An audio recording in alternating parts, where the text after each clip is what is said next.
comecei a fazer uma pesquisa sobre a história das conferências internacionais sobre o clima, e porque eu queria entender exatamente o que aconteceu desde Estocolmo 72 até COP30 de hoje em Belém. E eu me deparei de um fator absolutamente fundamental, que é que todas essas conferências internacionais, obviamente, são marcadas pela situação geopolítica do momento.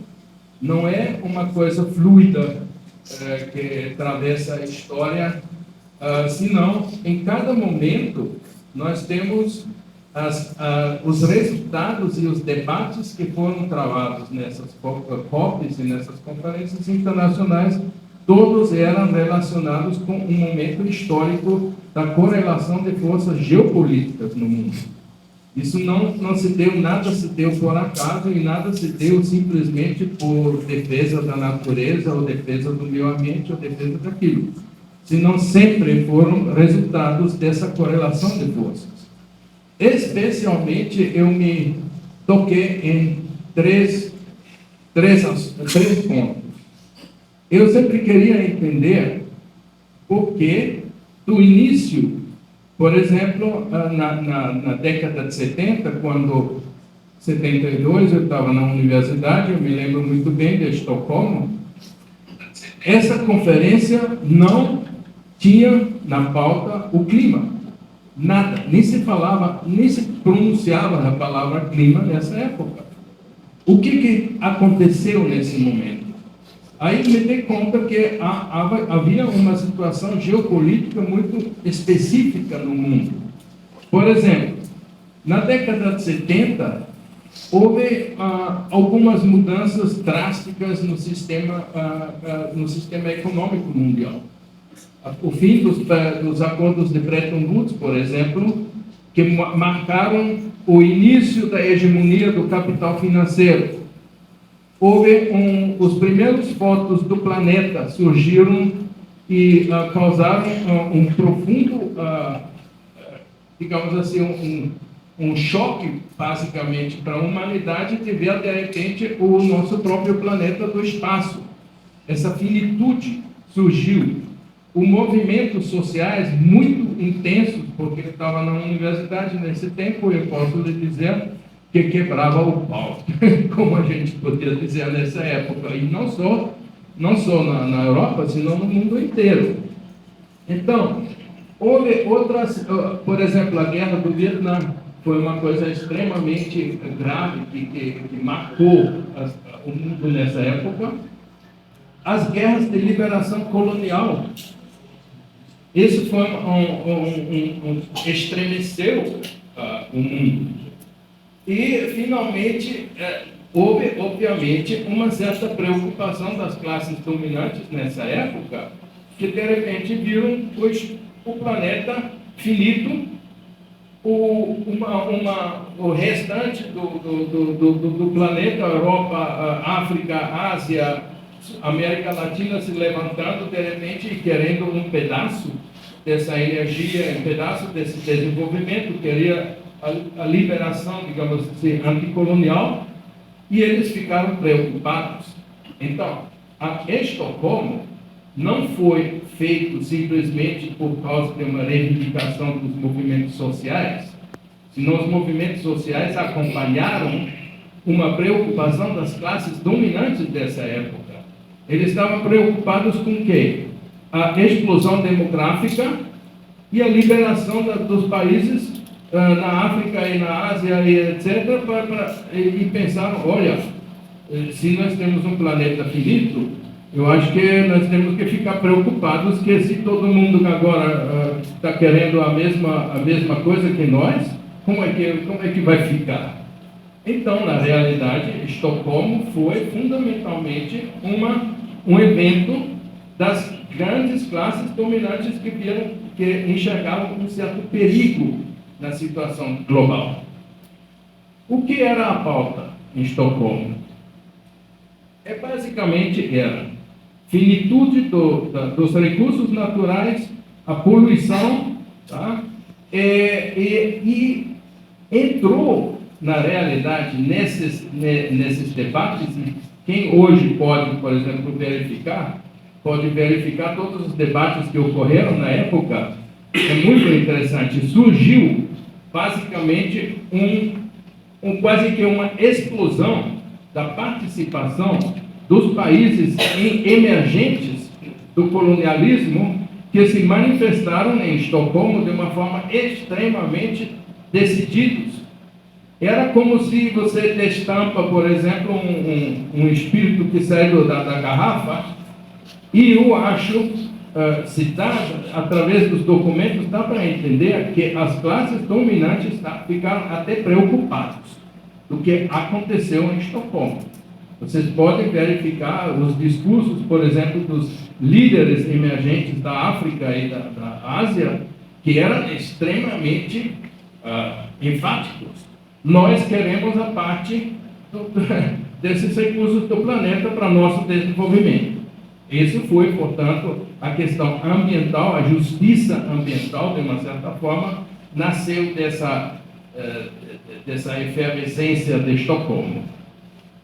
Agora, é claro de que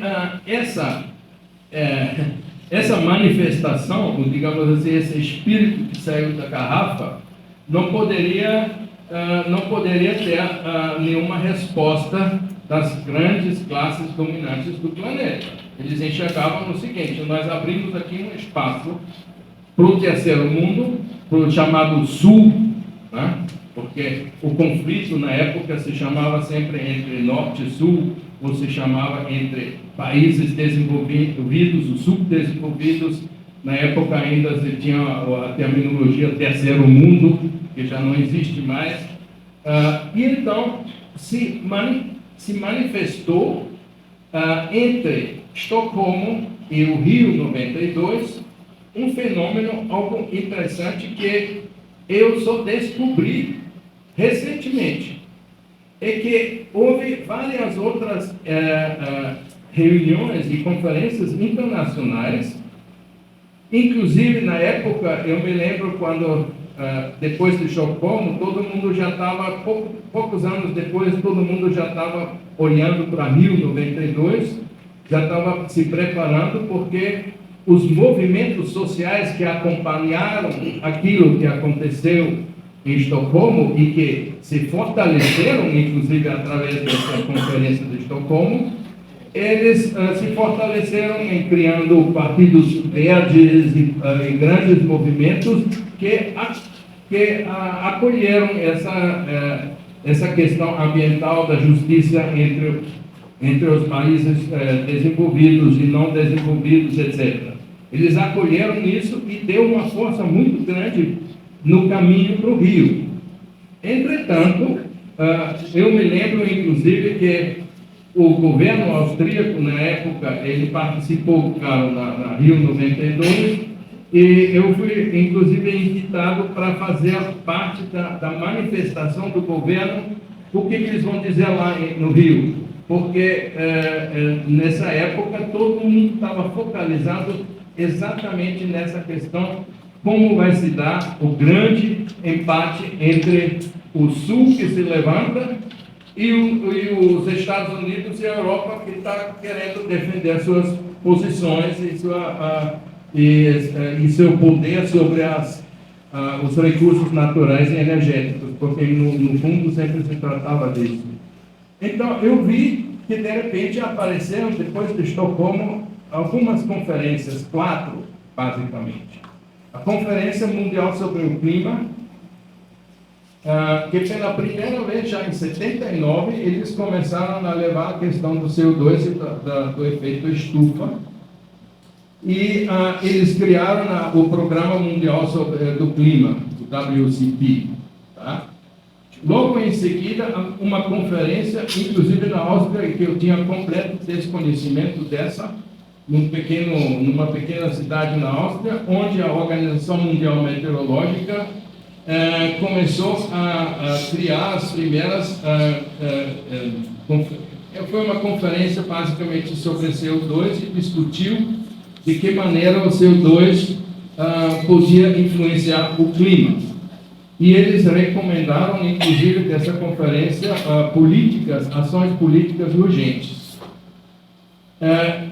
E em 87, logo 2 anos depois, curiosamente, apareceu o relatório Brundtland, o nosso futuro comum. E esse é um relatório muito interessante. A gente tem que dar uma lida nele. Inclusive, tem vários autores que escrevem sobre esse relatório e dizem o seguinte, que essa foi uma tentativa dos movimentos sociais de recuperar a essência de Estocolmo, para que não seja completamente engolido, digamos assim, pela discussão sobre o clima. E nesse documento, eles propõem o conceito de desenvolvimento sustentável justamente para unificar a questão climática e a questão do meio ambiente e, em certo lugar, em certo momento, a questão das divisões de interesses entre o Norte e o Sul. E depois, logo depois do relatório Brundtland, há uma conferência muito importante de Toronto, de 88, que criou o IPCC. O IPCC é uma coisa muito importante de entender.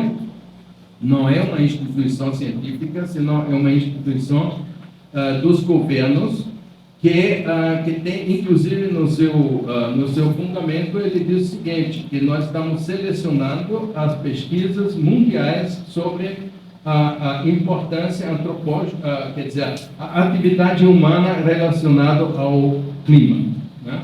Então, de uma certa forma, foi a primeira vez que o clima e as ciências de algum... 5 minutos? 8? Tá bom. Ok, tá bom.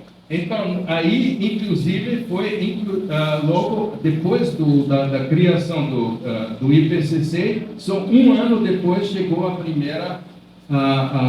primeiro relatório do IPCC, que teve uma grande influência na Rio 92. E eu me lembro ainda muito bem da Rio 92, que a situação geopolítica na Rio 92 já foi completamente diferente de 72, porque nós tínhamos, era o fim da Guerra Fria, a União Soviética desapareceu, e que surgiu como monoliticamente, digamos, como poder universal, foram os Estados Unidos e a Europa. Eles determinavam realmente, a partir desse momento, eles determinavam as conferências internacionais de uma forma muito mais incisiva. E eu me lembro bem que uma vez um político africano que disse o seguinte: nessas reuniões funciona da seguinte forma: vem os Estados Unidos e a Europa e diz o seguinte, ou tu opta por isso, ou por esse resultado, ou nós cortamos os teus fundos, tua ajuda, eu não sei. Quer dizer, não é uma discussão muito, digamos, fraterna que aconteceu nessas reuniões. Pelo contrário, a imposição, digamos assim, do império, se você quiser, assim, foram bastante pesadas. Inclusive, na Rio 91, Rio mais 10 e Rio mais 20, onde efetivamente acabaram essas grandes conferências sobre o meio ambiente, onde essas coisas eram debatidas. O que se iniciou em 95, em Berlim, foi a primeira COP, a famosa cooperação das partes. A partir desse momento, a partir de 95 para cá, o clima foi a discussão fundamental. E eu queria entender por quê, exatamente. Aí tem várias publicações sobre isso. Eles dizem, por exemplo, que para poder amenizar, digamos assim, o confronto entre o norte e o sul, que estava acontecendo nessas reuniões, você precisa ter uma narrativa, digamos assim, unificadora. Você precisa mostrar que no planeta há um problema muito superior a isso. Quer dizer, se a catástrofe climática é realmente a apocalipse que nos espera, então nós temos outras coisas que são secundárias. Por exemplo, a questão das guerras, as emissões de CO2 das guerras, que nunca foram discutidas e hoje já chegam a quase 20% das emissões de CO2. Então, tem várias coisas que politicamente foi interessante. Isso não significa que as mudanças climáticas não existem, claro. Tudo é uma questão, o que você coloca na frente das prioridades para tratar das contradições que o planeta está vivendo. Então, nós estamos chegando agora, eu vou cortar um pouquinho, porque... Então, da Rio para a COP, nós temos vários passos, e o mais importante é o seguinte, de que essa COP agora, obviamente, a correlação de forças geopolíticas mudou drasticamente desde 92. E isso, inclusive, se mostrou claramente aqui já, através dessa proposta do governo brasileiro sobre florestas tropicais. Isso, por menos, muita gente talvez não se dá conta da importância dessa proposta. Por quê? Porque ela evita, ela constrói, digamos assim, uma equação que é fundamental para a Amazônia. E não só para a Amazônia, inclusive para todas as florestas tropicais. Esses desafios da COP são, por exemplo, as contribuições nacionalmente determinadas, elas precisam ser regulamentadas. O consenso da COP de 28, ele foi que essa transição energética, ela precisa ser justa, ordenada e equitativa. Você não pode simplesmente impor aos países africanos, por exemplo, uma transição rápida para energia solar, ou energia eólica e solar, se ela está em cima de todos os recursos naturais para construir a sua industrialização, em base da miséria construída depois de tantos anos de colonialização. E tem várias coisas, mas uma coisa que é interessante é a integridade do mercado de carbono, que vai ser discutido agora. Essa que é uma coisa fundamental, onde o Brasil pode ter uma posição importante, porque o mercado de carbono precisa ser regulamentado. Nós não podemos simplesmente vender créditos de carbono a preço de banana para que os países industrializados continuem poluindo, ou quer dizer, emitindo CO2. A emissão de CO2 não é necessariamente poluição, mas, de todas maneiras, essa regulamentação é fundamental. Então, chegando a nós, quer dizer, o que a sociedade amazônica, como é que ela pode aproveitar disso? Em primeiro lugar, nós temos que, a primeira coisa que eu constato é que a questão dos movimentos sociais que giram em torno da COP30 são absolutamente fundamentais.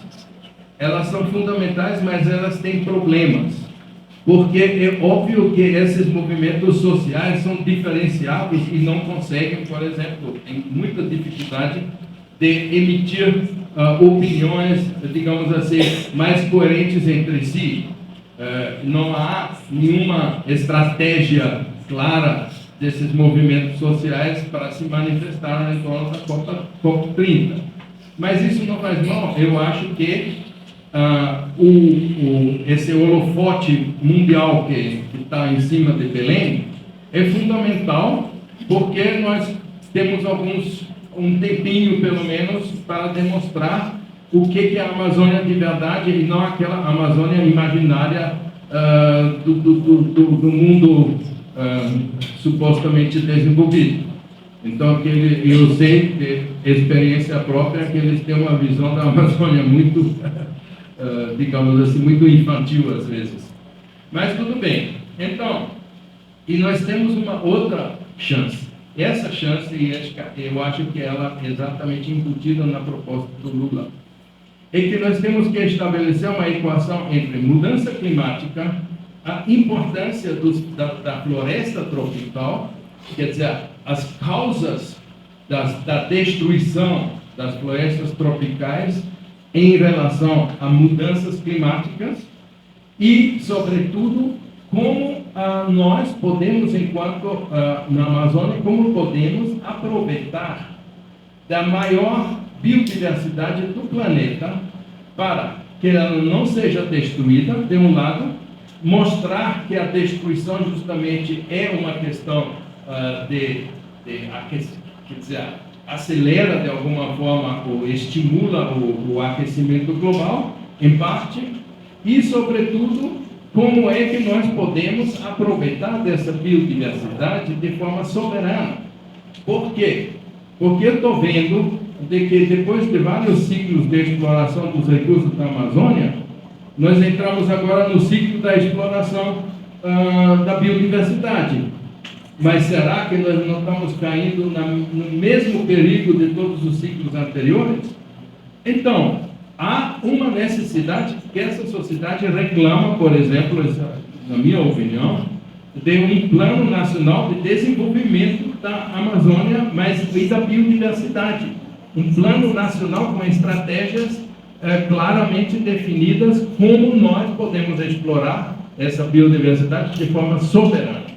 E essa é absolutamente fundamental. Eu acho que dessa forma nós não entramos nesse discurso muito simplório de vamos mudar o clima reduzindo o CO2 simplesmente. Não, nós vamos então cuidar das florestas tropicais de uma forma soberana e de uma forma inteligente para que o povo também aproveita, porque não adianta simplesmente salvar a floresta e o povo continua com fome. Isso não tem sentido nenhum. Então, essa equação, mudança climática, florestas tropicais e a apropriação, digamos assim, soberana da biodiversidade da Amazônia, me parece que é a questão fundamental que a sociedade amazônica vai ter que enfrentar. Essa que é a minha conclusão. Então, nós podemos, se quisermos, aproveitar esse holofote que está em cima da Amazônia, podemos aproveitar dele para manifestar isso de uma forma clara e definida para o resto do mundo, para que ninguém se faça ilusões de que podem chegar aqui e dizer que eles sabem como salvar a Amazônia, que nós já sabemos. Então, é essa fundamentalmente a relação que eu acho que nós podemos ter entre os povos, de um lado, e a Amazônia e a sociedade amazônica. Para finalizar, para mim ficou bastante claro nessa COP já que a correlação de forças geopolíticas mudou e consideravelmente. E nós vamos ver as consequências dessa mudança daqui para frente. Então, em um certo sentido, nessa COP, sim, é uma outra COP, digamos assim, de inversão. É uma COP diferente dos outros, nesse sentido. Como foi diferente em 72, como foi diferente no Rio, e como também vai ser diferente agora. E esses próximos dias vão de uma certa forma, acho que vão mostrar isso, essa nova correlação de forças entre o sul global e um império, digamos assim, em ligeira decomposição, digamos assim. Então é isso, muito obrigado.